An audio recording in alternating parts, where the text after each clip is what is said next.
Hello friends, എല്ലാവർക്കും good morning. അപ്പോൾ എല്ലാവർക്കും ഇന്നത്തെ ഒരു അത്യുഗ്രൻ വിശേഷത്തിലേക്ക് തന്നെ സ്വാഗതം. അങ്ങനെ ഗീതു കിഷോറിനോട് മെക്കിട്ട് കയറിക്കൊണ്ടിരിക്കട്ടാ, നിന്നെ ഒരിക്കലും എനിക്ക് സ്നേഹിക്കാനോ വിശ്വസിക്കാനോ കഴിയില്ല, അത്രയ്ക്ക് വെറുപ്പാണ് എൻ്റെ മനസ്സിൽ.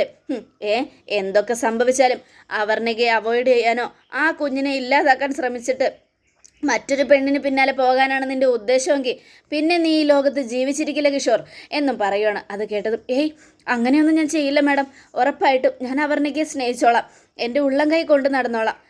മാഡം എൻ്റെ കണ്ണ് തുറപ്പിച്ചു. ഇത്രയും നാളും ആ കുഞ്ഞിനെ വേണോ എന്നുള്ളൊരു ചിന്തയായിരുന്നു എനിക്ക്. ഇപ്പോൾ എനിക്ക് തോന്നുന്നുണ്ട് മാഡം, അവർണികയും ആ കുഞ്ഞും എൻ്റെ ജീവിതത്തിൽ എത്ര പ്രധാനപ്പെട്ടതാണെന്ന്. എന്തായാലും മാഡം പറഞ്ഞതുപോലെ ഞാൻ അനുസരിക്കും. ഇത് വാക്കാണ് മാഡം എന്നൊക്കെ പറയുകയാണ്. നിന്റെ മനസ്സിലിരിക്കുന്ന പദ്ധതി എന്തൊക്കെയാണെന്ന് എനിക്ക് നന്നായിട്ടറിയാം. നീ ഇപ്പം എൻ്റെ മുൻപിൽ മാറുന്നതിലും ഒരു ചതി മണക്കുന്നുണ്ടോ എന്നൊരു സംശയം. എന്ത് ചതി? ഒരു ചതിയില്ല മാഡം, ഞാൻ ആരെയും ഇനി ചതിക്കില്ല. അവർണികയെ ഒന്നുപോലെ നോക്കിക്കോളാം, എൻ്റെ ഉള്ളം കൈ കൊണ്ട് നടക്കും എന്നൊക്കെ കിഷോർ പറയുക. അത് കേട്ടതും ഗീതു, ഇവനങ്ങനെ പെട്ടെന്ന് മാറുന്ന കൂട്ടത്തിലൊന്നും അല്ല, എന്തോ ഉണ്ട്. പക്ഷെ ഇവൻ്റെ മനസ്സറിയാൻ ഇപ്പം എന്താ വഴി? ഒരു കാര്യം ഞാൻ പറഞ്ഞേക്കാം, അവർണികയ്ക്ക് എങ്ങനെ എന്തെങ്കിലും വിഷമം ഉണ്ടായാൽ അത് നിന്നെയും കൂടെ ബാധിക്കും. അതുകൊണ്ട് അവർണികയ്ക്ക് ഒരാപത്ത് സംഭവിക്കരുത്. അവർണികയുടെ ജീവിതം സുരക്ഷിതമാകണമെന്നും ആ ജീവിതത്തിന് ഒരാപത്തും സംഭവിക്കരുതെന്നും ആലോചിച്ചുകൊണ്ട് മാത്രമാണ് നിന്നെ ഞാൻ വെറുതെ വിടുന്നത്. ഇല്ലെങ്കിൽ നിന്റെ എല്ലാ കള്ളങ്ങളും ഞാൻ അവർണികയോട് തുറന്നു പറഞ്ഞ് നിന്നെ കൊല്ലാനുള്ള വഴി ഞാൻ ഉണ്ടാക്കിയാനായിരുന്നു. പക്ഷേ നിന്നെയും കൊന്ന് അവളും ചാകുമെന്നുള്ള ആ ഒരു വാക്ക് എന്നോട് പറഞ്ഞില്ലേ, അത് കേട്ടപ്പോൾ ഞാനാകെ തകർന്നു പോയി. നന്മയുള്ള പെങ്കൊച്ച അവർണിക, നന്മയുള്ള മനസ്സ് അവളുടേത്. അവളുടെ മനസ്സ് വിഷമിപ്പിച്ച നീ ഒരു കാലത്തും ഗുണം പിടിക്കില്ലടാ, ഗുണം പിടിക്കില്ല. ഇല്ല മാഡം, ഇനി ഞാൻ അവർണികയെ വിഷമിപ്പിക്കില്ല. എന്നെ വിശ്വസിച്ച് വന്ന എൻ്റെ അവർണികയെ ഞാൻ പൊന്നുപോലെ നോക്കും. പിന്നെ ഞങ്ങൾക്ക് ജനിക്കുന്നത് ഒരു പെൺകുഞ്ഞാണെങ്കിൽ അതിന് ഞാൻ മാഡത്തിൻ്റെ പേരിടുകയും ചെയ്യും. എൻ്റെ പേരെങ്ങാനും ആ കുഞ്ഞിനിട്ടാ നിന്നെ ഞാൻ ചവിട്ടിക്കൊല്ലും. പിന്നെ എൻ്റെ പേരെങ്ങാനും ഇട്ടുകൊണ്ട് ആ കുഞ്ഞിനെ കൊണ്ട് എൻ്റെ മുൻപിലേക്ക് പോലും വന്നു പോരുത്. നിന്നെപ്പോലൊരു ദുഷ്ടൻ്റെ കുഞ്ഞാത്. ആ കുഞ്ഞ് നല്ല കുഞ്ഞായിട്ട് ജനിക്കാൻ ഞാൻ പ്രാർത്ഥിക്കാം. അവർണികയുടെ മനസ്സുള്ള നല്ലൊരു കുഞ്ഞായിട്ട് ജനിക്കാൻ. നിന്റെ മനസ്സെങ്ങാനും കൊണ്ടാണ് അത് ജനിക്കുന്നതെങ്കിൽ ഒരിക്കലും ആ കുഞ്ഞും ഈ ലോകത്തിന് നല്ലതൊന്നും ചെയ്യില്ല എന്ന് എനിക്കറിയാം. എന്തായാലും അതൊരു പെൺകുഞ്ഞാകാതിരിക്കട്ടെ എന്നും പറഞ്ഞ് ഗീത ദേഷ്യപ്പെടുക. ഇനി എന്തിനാടാ നോക്കി നിൽക്കുന്നേ, ഇറങ്ങിപ്പോടാ എന്നും പറഞ്ഞുകൊണ്ട് കിഷോറിനെ ഗീതു ആട്ടി ഇറക്കുക. അത് കേട്ടതും ശരി മാഡം, ശരി ഞാൻ ഇറങ്ങിക്കോളാം എന്നും പറഞ്ഞുകൊണ്ട് കിഷോർ ആ റൂമിൻ്റെ വാതിക്കൽ ഇങ്ങനെ നിൽക്കുക. ഈ സമയം രാധിക, കണ്ണ എന്താ അമ്മേ? കിഷോർ ഗീതുവിൻ്റെ മുറിയിൽ നിന്ന് ഇറങ്ങി. എന്താ അമ്മേ ഇത്? അമ്മ ഇപ്പോഴും ഗീതുവിനെ സംശയിച്ചുകൊണ്ടിരിക്കുകയാണോ?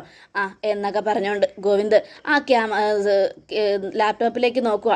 അങ്ങനെ നോക്കുമ്പോൾ കിഷോർ ചുണ്ട് തുടയ്ക്കുന്നത് കണ്ടു. അത് കണ്ടതും ഗോവിന്ദ് ഞെട്ടി. ഈശ്വര, ഇവനിനി ഗീതുവിന് ഉമ്മയെങ്ങാനും കൊടുത്തോ എന്നാലോചിച്ചുകൊണ്ട് ഗോവിന്ദ് ഇങ്ങനെ ഇരിക്കുക. അപ്പോഴേക്കും രാധിക ഒന്ന് ചിരിച്ചു.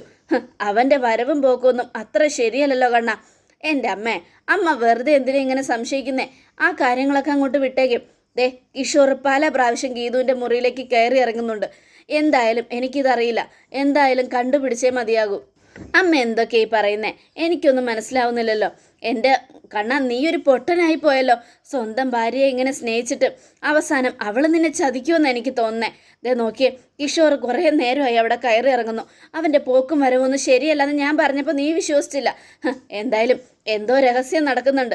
കള്ള കാമുകനെ അകത്ത് വിളിച്ചു കയറ്റി അവൾ എന്തൊക്കെയോ നടത്തുന്നുണ്ട്.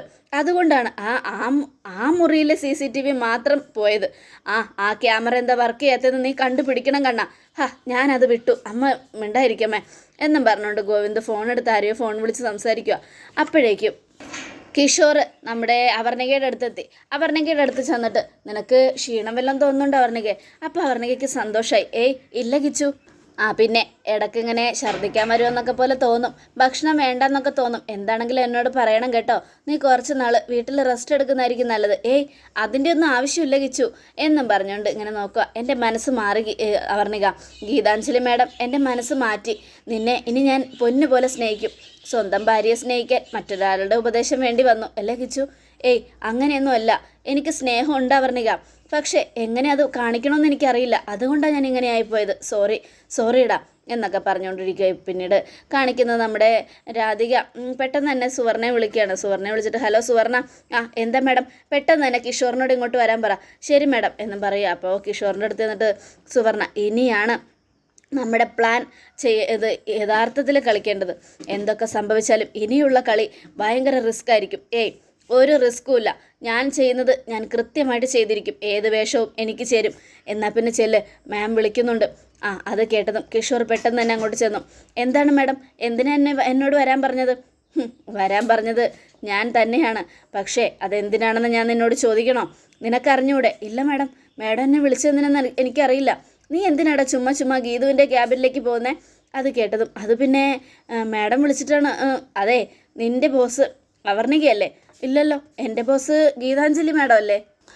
ഗീതുവിൻ്റെ മുറിയിലെ ക്യാമറ വർക്ക് ചെയ്യാതായിട്ട് എത്ര ദിവസമായി? അത് പിന്നെ ഒരാഴ്ചയായി മാഡം. ഒരാഴ്ചയോ? എന്നിട്ട് നീ എന്താ പറയാതിരുന്നത്? അത് പിന്നെ പറയണ്ടെന്ന് തോന്നി, അതുകൊണ്ടാ. കൂടുതലൊന്നും പറയണ്ട. ഗീതുവിൻ്റെ മുറിയിലെ ക്യാമറ എത്രയും പെട്ടെന്ന് റെഡിയാക്കും. അത് ഗീതാഞ്ജലി മാഡം പറഞ്ഞിട്ടാ അത് ഞാൻ റെഡിയാക്കാത്തത്. ഗീതു പറഞ്ഞിട്ടോ? എന്തിന്? അതൊന്നും എനിക്കറിയില്ല മാഡം. എന്നാൽ നിനക്ക് പോവാം. പിന്നെ കൂടുതൽ കളിക്കാൻ നിന്നാ അറിയാലോ, AGM പുറത്താ നീ. സോറി മാഡം, ഇനി അങ്ങനെയും ചെയ്യില്ല എന്ന് പറഞ്ഞുകൊണ്ട് കിഷോർ അങ്ങ് പോയി. കിഷോർ പോയി കഴിഞ്ഞതും വരുണും വിനോദും കൂടെ വരിക.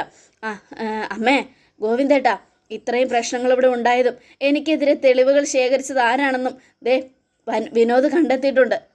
അത് ചെയ്തത് ഗീതു അല്ല, പിന്നെ ആരാ? കിഷോറും അവർണികയും. കിഷോറും പിന്നെ കിഷോറിൻ്റെ കൂടെയുള്ളവരും കൂടിയാ. കിഷോറിൻ്റെ കൂടെയുള്ളവരോ? അതെ, കിഷോറാണ് എനിക്കെതിരെയുള്ള തെളിവുകൾ ശേഖരിച്ചത്. അതിനിപ്പോൾ എന്താ? ഗീതുവിൻ്റെ കയ്യിൽ അത് കൊടുത്തെങ്കിലും അത് സത്യമായിരുന്നല്ലോ. അപ്പോൾ വിനോദ്, അതെ, അത് സത്യമായിരുന്നു. അത് ഞാൻ ചോദിക്കുകയും ചെയ്തു. വരുണേട്ടൻ അത് സമ്മതിച്ചതുമാണല്ലോ. പിന്നെ എന്തിനാ വീണ്ടും ഇനി അതിനെക്കുറിച്ച് പറയുന്നതെന്ന് ചോദിച്ചപ്പോൾ വരുണേട്ടനൊന്നും പറഞ്ഞില്ല. അതുകൊണ്ടാണ്. അപ്പോൾ വിനോദ്, എന്നാൽ വിനോദ് പോയിക്കോ എന്നും പറയണം ഗോവിന്ദ. അപ്പോൾ വിനോദ് പോയി കഴിഞ്ഞതും വരുൺ പറയാണ്, ഏട്ടാ, എന്നെ ഇവിടെ നിന്ന് ഇറക്കി വിടാനുള്ള ഗൂഢാലോചന നടക്കുന്നുണ്ട്. എനിക്കെതിരെ ഗീതുവും വരുണും കിഷോറും ഒക്കെ ചേർന്ന് എന്തോ ആലോചന നടത്തുക. അതുകൊണ്ട് ഏട്ടൻ എന്നെ രക്ഷിക്കണം. അപ്പോൾ രാധിക, ശരിയാണ് മോനെ, അമ്മയ്ക്കത് മനസ്സിലായി. കിഷോർ ഗീതുവിൻ്റെ ഒപ്പം ചേർന്ന് ഓരോന്ന് ചെയ്യുന്നുണ്ട്. നീ ഇപ്പോൾ നിൻ്റെ ക്യാബിനിലേക്ക് പോയിക്കോ. അപ്പോൾ വരുണും അങ്ങനെ ചിരിച്ചുകൊണ്ട് അങ്ങോട്ട് പോയി. വരുൺ പോയി കഴിഞ്ഞതും, ഈശ്വര, എൻ്റെ ദൈവമേ, എനിക്ക് സഹിക്കാൻ വയ്യ. കണ്ണ, നീ ഒന്ന് ചിന്തിച്ചു നോക്ക്. നിൻ്റെ ഭാര്യ മറ്റൊരുത്തനോടൊപ്പം പോകുന്നത് നിനക്ക് സഹിക്കുന്നില്ലേടാ? അത് കേട്ടതും, ഞാൻ എന്തിനാ അമ്മേ അതിനെക്കുറിച്ചൊക്കെ അറിയുന്നേ?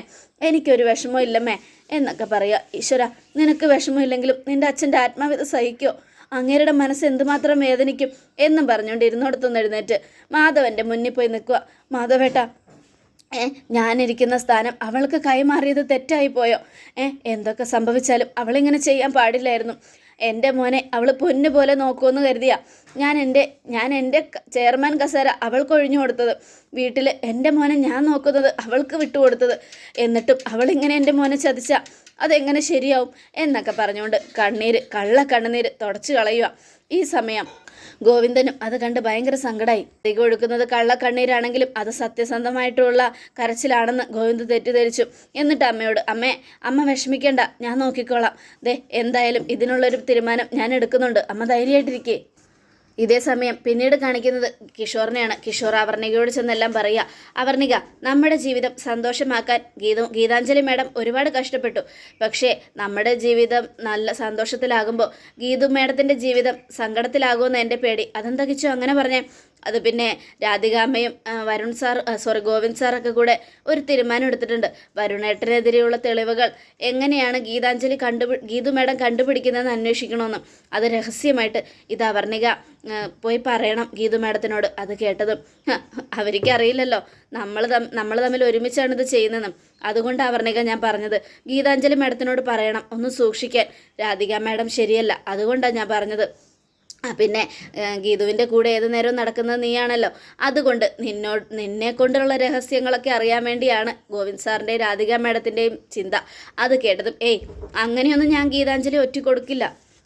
എന്നാൽ നീ ഇപ്പം തന്നെ ചെന്ന് പറഞ്ഞേക്ക് ഗീതു മാഡത്തിനോട്. ശരി കിഷോർ എന്നും പറഞ്ഞുകൊണ്ട് അവർണിക നേരെ ഗീതുവിൻ്റെ അങ്ങോട്ട് ചെല്ലുക. അപ്പോഴേക്കും ഗീതു അവിടെ ഇരുന്ന് ഓരോന്ന് ചെയ്തുകൊണ്ടിരിക്കുമ്പോൾ അവർണിക കയറി ചെല്ലുമ്പോൾ തൻ്റെ മുഖത്തെ സങ്കടം മാറി. പക്ഷേ ഇപ്പോൾ ഭയങ്കര ടെൻഷനാണല്ലോ. എന്ത് പറ്റി എന്നും ചോദിക്കണം. അത് കേട്ടതും, ഞാനിപ്പോൾ പറയാൻ പോകുന്നത് ഗീതു അത് കേട്ട് വിഷമിക്കരുത്. എന്താ വർണിക, എന്താണേലും പറഞ്ഞോ? കിച്ചുവിന് എന്നോടുള്ള ദേഷ്യമൊക്കെ മാറി. ഗീതാഞ്ജലി പറഞ്ഞതുകൊണ്ട് കിച്ചു എന്നെ ഇപ്പോൾ നന്നായിട്ട് സ്നേഹിക്കുക.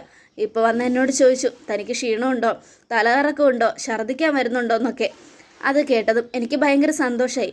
അപ്പം ഗീതു ആലോചിക്കുക, ഈശ്വര അത്ര പെട്ടെന്ന് മാറുന്നവനല്ലല്ലോ അവൻ, പിന്നെ അവൻ്റെ മനസ്സിൽ എന്തോ കള്ളത്തരം ഉണ്ടാവും എന്നൊക്കെ ആലോചിച്ചുകൊണ്ടിരിക്കുകയാണ് ഈ സമയം ഗീതാഞ്ജലി.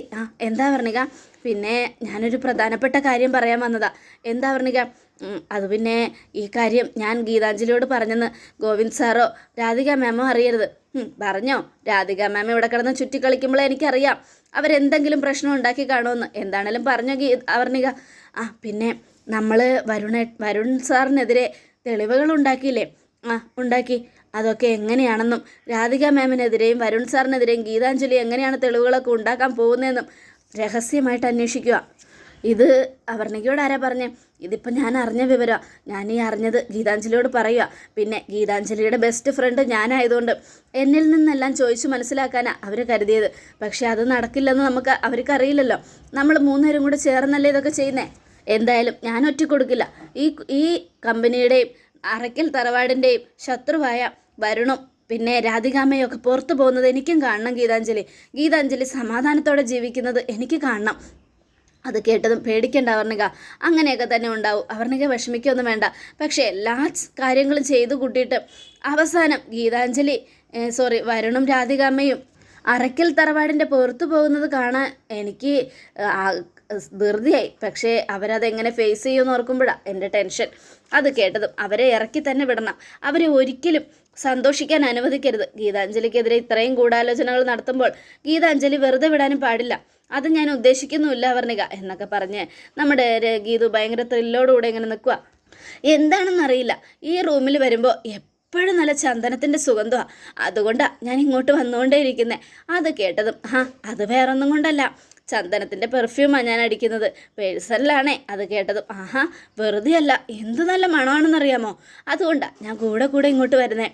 ഈ സ്മെല്ല് വരുമ്പോഴേ നല്ലൊരു മനസ്സിലൊരു ഫ്രഷ്നെസ് തോന്നുക. അതെ, ഞാനെന്ന് തന്നെ ഹഗ് ചെയ്യുകയാണെങ്കിൽ ഈ സ്മെല്ല് തൻ്റെ ശരീരത്തിലും വരും, കുറേ നേരം നീണ്ടു നിൽക്കുകയും ചെയ്യും. ആണോ? അപ്പോൾ എനിക്കിപ്പോൾ ഒരു കാര്യം പിടികിട്ടി.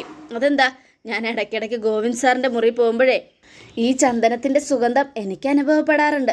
അപ്പോൾ ഇടയ്ക്കിടയ്ക്ക് ഗീതാഞ്ജലി ഗോവിന്ദ് സാറിനെ ഇൻ്റർവെല് സമയത്ത് പോയി ഹഗ് ചെയ്യുന്നുണ്ടല്ലേ? ഇയാളെന്നെ ചമ്മിച്ച് കൊല്ലും. ഒന്ന് പോടോ അവിടെ നിന്ന്. അങ്ങനെയൊന്നുമില്ല. പിന്നെ എന്താ ഗോവിന്ദ് സാറിൻ്റെ ശരീരത്തിലും ആ ചന്ദനത്തിൻ്റെ സ്മെല്ല് വരുന്നത്? ആ മുറിയിൽ വരണമെങ്കിൽ അത് ഗോവിന്ദ് സാർ അടിച്ചിട്ടുണ്ടാവണമല്ലോ. ചിലപ്പോൾ കണ്ണേട്ടൻ ഞാൻ അറിയാതെ എടുത്ത് അടിച്ചു കാണും. ഇതൊന്നുമില്ല. എന്തായാലും എനിക്കെല്ലാം പിടികിട്ടി, ഒന്ന് പോടോ എന്നൊക്കെ പറഞ്ഞുകൊണ്ട് ഗീതും അവർണികയും കൂടെ ഇങ്ങനെ തമാശകളൊക്കെ പറഞ്ഞുകൊണ്ടിരിക്കുക. അപ്പോൾ പിന്നെ തൻ്റെ ഉപദേശം കൊണ്ട് കിഷോർ എന്നെ ഇപ്പം നന്നായിട്ട് സ്നേഹിക്കുന്നുണ്ട്. എന്തായാലും എനിക്ക് സന്തോഷമായി ഗീതാഞ്ജലി കാരണം എന്നെ അവൻ സ്നേഹിക്കാൻ തുടങ്ങിയല്ലോ. എൻ്റെ കുഞ്ഞിനോടുള്ള ചിന്ത അവന് തോന്നി തുടങ്ങിയല്ലോ. മതി, ഇത്രയും കിട്ടിയാൽ മതി എനിക്ക്. അത് കേട്ടതും ഈശ്വര, അവൻ്റെ മനസ്സിൽ വേറൊരു ലക്ഷ്യവും ഇല്ലാതിരുന്നാൽ മതി. അവൻ പെട്ടെന്ന് മാറിയിട്ടുണ്ടെങ്കിൽ അതിൻ്റെ പിന്നിൽ എന്തെങ്കിലും ഉണ്ടാവും എന്നൊക്കെ ആലോചിക്കും. ഗീതാഞ്ജലി എന്താ ആലോചിക്കുന്നത്? ഒന്നുമില്ല, വാ വർണിക എന്നും പറഞ്ഞുകൊണ്ട് രണ്ടുപേരും ചിരിച്ചും കളിച്ച് സംസാരിച്ചൊക്കെ നിൽക്കുക. ഗീതാഞ്ജലിയുടെ മുറിയിലെ ക്യാമറ വർക്ക് ചെയ്യാത്തതുകൊണ്ട് നമ്മൾ രക്ഷപ്പെട്ടു.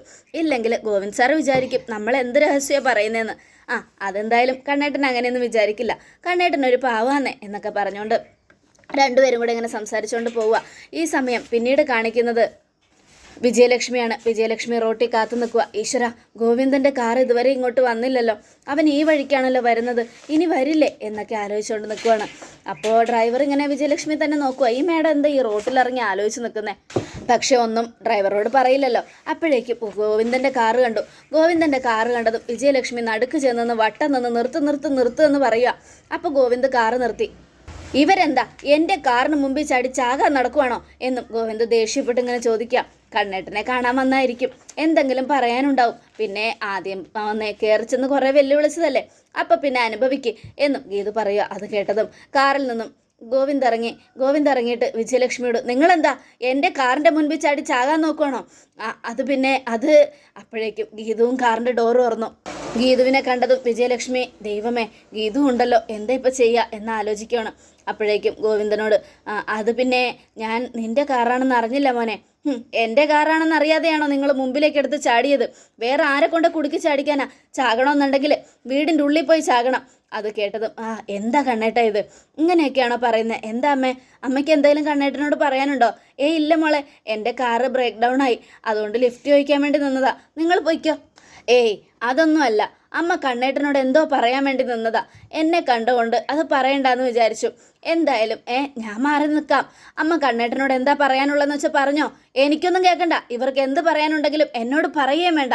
അത് കേട്ടതും വിജയലക്ഷ്മി ഞെട്ടലോടുകൂടെ ഗോവിന്ദനെ നോക്കുകയാണ്. അതോടുകൂടെ എപ്പിസോഡ് അവസാനിക്കുകയാണ്. നാളത്തെ ഒരു തകർപ്പൻ വിശേഷത്തിനായിട്ട് കാത്തിരിക്കുക. എല്ലാവർക്കും ഒരിക്കൽ കൂടെ നല്ലൊരു ശുഭദിനം തന്നെ ആയിക്കോട്ടെ. Thank you friends.